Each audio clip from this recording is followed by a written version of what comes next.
around 10 odd percent on the top line this time on a consolidated basis. Can you just tell us, would you have considered that to be subdued, and what sort of segment breakup did we see? Yeah, we were expecting better growth, but in case we review it in the light of auto sector performance in the Q1, auto sector has grown approximately by about 2%. Against the backdrop of 2% growth of vehicle numbers in Q1, our top line has grown by 10%, and profitability, which is profit before taxation, has grown by 15%. So this is satisfactory in the light of this background of auto sector. However, our target is to grow even faster in quarters to come.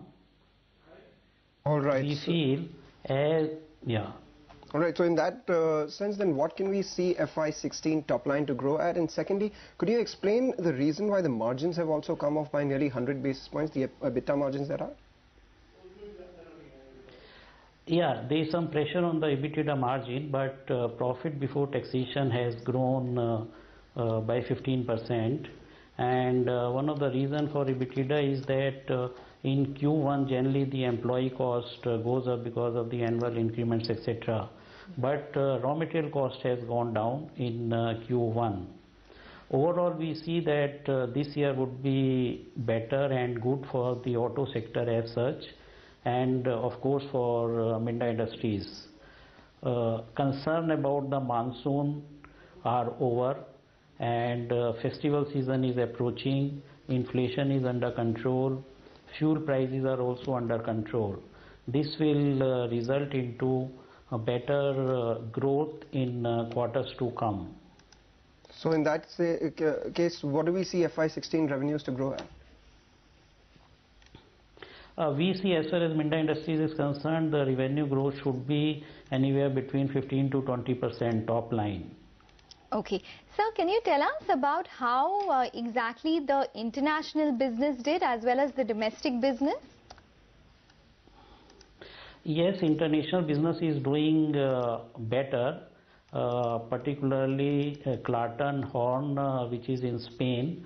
So European auto numbers are improving vis-a-vis last year.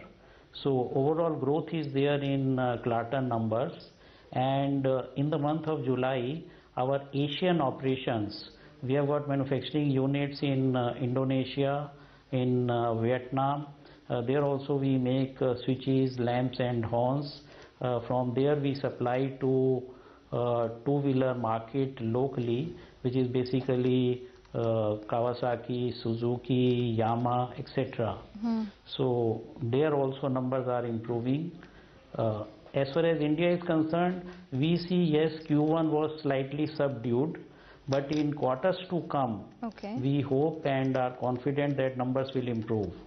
Okay, so you're diverting more of your energy in terms of expanding your international operations, because we do understand that you have some capex which is planned in Mexico via your Spanish subsidiary.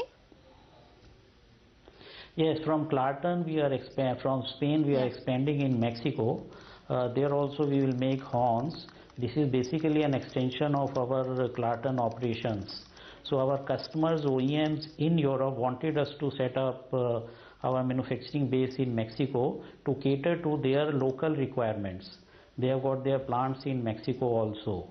So yes, we are focusing on Mexico, which will eventually also add to the top line as well as the bottom line in times to come. Okay. Fair enough, sir. We'll leave it on that note. Thank you very much for joining.